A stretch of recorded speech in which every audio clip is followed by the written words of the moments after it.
Ladies and gentlemen, very welcome to this conference about exercising the right to self-determination and the right to decide in 21st century. But first of all, I would like to thank very much the distinguished guests who have accepted to come to speak at this conference. From Catalonia, Carles Puigdemont, and from New Caledonia, Daniel Goa and Kenneth Clark from Scotland. And this is a great honor to us. No, sorry, Kenneth Gibson. Kenneth Clark was a different one. Not quite the same color. But anyway, it is a great honor for us to have you as guests here today. And we had expected that you would bring the sunshine from New Caledonia and Catalonia to the Faroes. That didn't happen, but on the other hand, you can see which conditions we have to live under in the Faroe Islands. And of course, we will also welcome the chairman of the party, Tjóðveldi, the Republican Party in the Faroe Islands, who is organizing this conference, and he will also be the first speaker. But before we get to the first speaker, I can say that we will have a short introduction, which I'm going to make. And it will be Magni Arge who will take the floor after that as the first one to open the conference.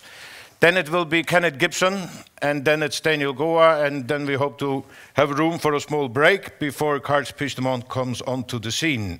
And if there will be time left, we will also have a discussion. And there will be possibilities for people also to put forward questions so that we can have a dynamic discussion.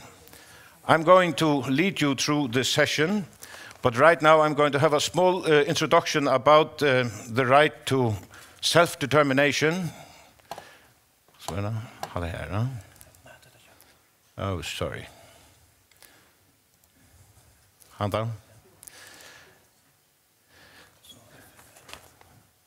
Hey, bye.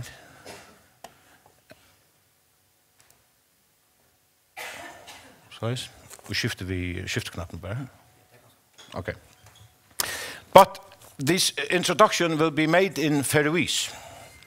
But the distinguished guests from outside have a possibility to follow what this introduction is all about, because the headlines are on the screen. Til 74 år siden I heimastyrslån var sett I gilde, til 72 år siden vi hadde Fólkatingi om skipa førjer som fullveldi. Og tøyen I velest eisen kommet til at vi gjennom middelbiler gjør støvn opp om hvordan det ser ut det og hvem vi og hver lei vi skulle halda fram etter. Sjálvsavgerðarrættin har vært nekk framme I nekkvun tjatjer. Og hovedtaket tjóðskaparligan sjálvsavgerðarrættin til snur seg om rattindene til tjóðun sjálvar at taga avgjør om hvordan det vil skipa seg som sjálvstå land eller som land og gjøre en fralsan sottmala vi andre land, eller oppa æramater skipa seg og I samstarve vi andre rydgen. Hovedtaket sjálvsavgerðarrættin til være parter av Altjóða politikki I kjallavørnene fyrre henspartier. Det har vært flere spurningar framme om man skulle flytta noen marsk I Europa. Og amerikanske forsiden Wilson, han leie ta fram hovedtaket sjálvsavgerðarrætt som folk som bor I omstrutten øtjon, själva kunde säga sån hugsan och göra av hur landamörsene skulle se ut. Att nu Danmark tog öliga väl undervisning här, till den yngste att lima in efter Sönderjylland och danska rydgen. Och att tog grundarlanden var så Fólkatingi hilden och I 1909 menar det var, och så förslögen 100 år sedan. Och urslitet var att marsche mellan Danmark till var flott sorrätter så Sönderjylland atter kom under danskt regn. Hetta var eisne en parter av grundarlanden under sambandsåttmålene mellom Østland og Danmark, som ble gjort for just 100 år siden, og tann såttmålen stedfeste at Østland var skipa som fullveldig ved Felaks kongshuset ved Danmark. Det kommer en annen bildja rundt om hetta hovedtaket vi sjálvsavgerðarrætti, og det rundt om dekolonialisering. Det er en nødjan aktualitet ta I sættna heimskruj enda inn, så det var ferdig under at avkolonialisera Tjåland. Og Limalandene I ST, de var 55 I tale ta.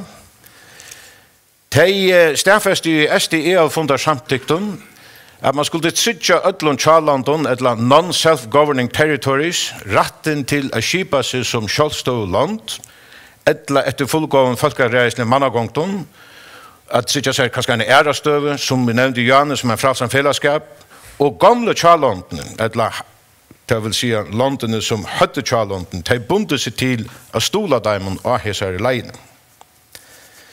Hetta var ta grunta og grunnleggjande demokratisk rattindi og mannarattindi til sjálvi å gjøre av sunna framtid.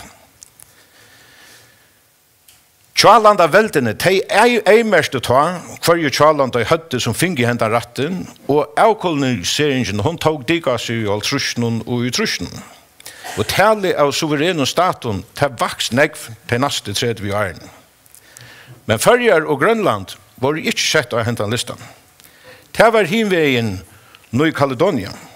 Det var et av Taimonlanden. Og med anna vi støy i tarre samtykkene som ta var gjørst og sætni reste samtykkene med anna 1906 og i Altjóða så var en folke etkvøva hilden i Ny-Kaledonia 23 dager den 4. november landet skal skipa som en sjálvstøvu tjó eller ikke. Jeg kan så si at vi det ikke samtykk ta så var det nødja folke etkvøva, men det får vi høyre mer om. Det en tria bildja rundt om sjálvsavgerðarrættin og om a skipa seg som suverent land. Og det en bildja som kommer i læg ta i Sovjetsamveldet dette sunter og ta i Jugoslavia dette sunter. Ta vi kjent i heimsens land ratten til 18 Baltalanden a skipa seg som sjálvstøv og tjóver vi støy i Altjóða og de fingi eisne som en limaskap og i Estin.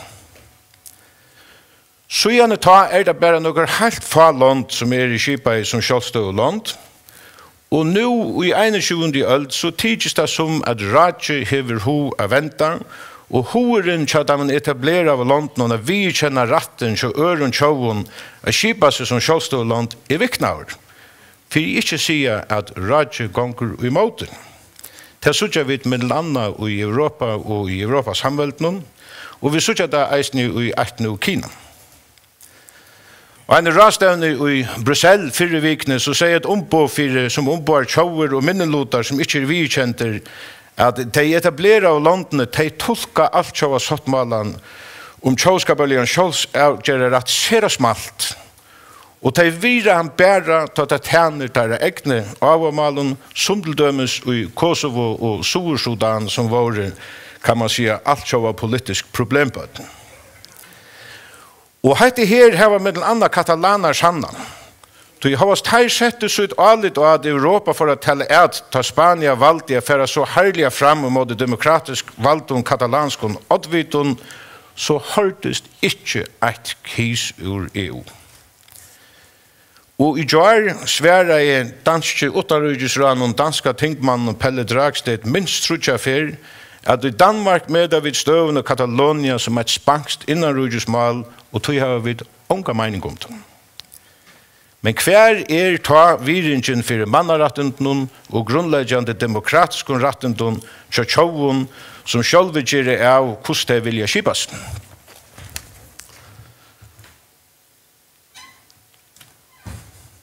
Nå, hadde det ikke.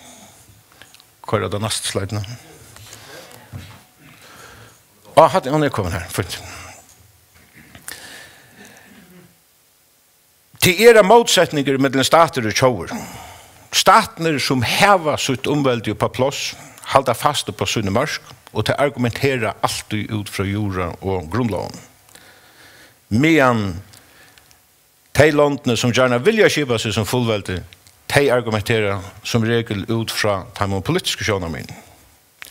Så til kjent og sørst så enda tjætje sjálvsavgerðarrættin til tjóven oftast vi at nasjonalstatene verja seg ved grunnlovene mot de ødlån røndene flyta marsk, og hine landene må så regna søgja seg politisk stol innanfra og utanfra og lena seg opp at alt tjóva lov, for jeg leggja trust av så de kunne vinna seg retten til å hvordan sjálvi å slippe taka støve til sine egne framtid.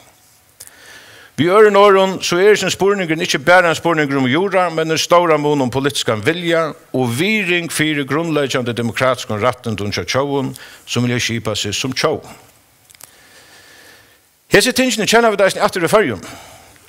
Tui mian til dømes føringar i høver tala for vukkaun utanrujus politiskon heimildun og annars hava tala for i øron framborotun okkuna frem og så vi hava større rasarum, så vi svære kvarja for verju i Danmark at det kan man ikkje til danska grunnloven løyve du ikkje til den juridiske argumentet som talar imot den.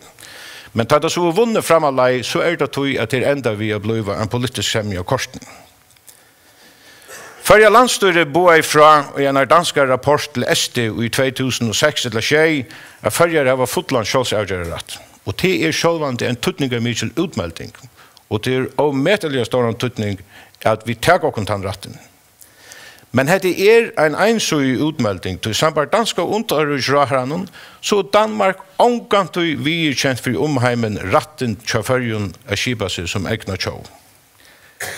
Hivein så har flere forsvarsrådare sagt at det råkna vi at Fólkatingi for å vira urslidi av en folkeatkvøy føren. Han råkna vi at man for å vira urslidi av en folkeatkvøy føren. Men det bare en utsøkt fra forsvarsrådaren og ikke en skrivelig avtale i mittlen tvær parter.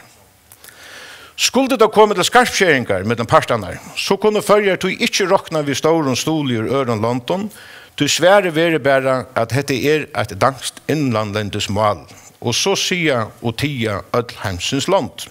Dette et internt mål for Danmark at taka støve til. Dette var min politiske tolkning, dette ikke en juridisk professor som svære. Men i det har vi så valgt, i stedet for å føre inn i en mer akademisk diskusjon, å få 4 politikere å si sånne hoksan om ratten til sjálvsavgerðarrætt av sånne framtid, og hvordan tar vana land tar å komme videre frem av fullveldslei.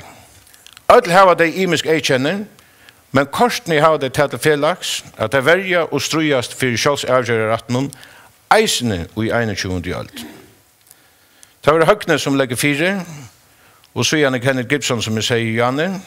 Jeg vågner sjåvande at denne her ráðstevnan, hun kan vikka okkara sjónaring og være vid til å sette spurningen om sjálvsavgerðarrætten av skrar, om ratten til okkon sjálvun a gjøre av, om vi skulle skipa okkon som sjálvstøva tjå, etla oppa annan mat. Takk fyrir, og så fyrir jeg leta Høgna Høydal og Rydgjørsvann.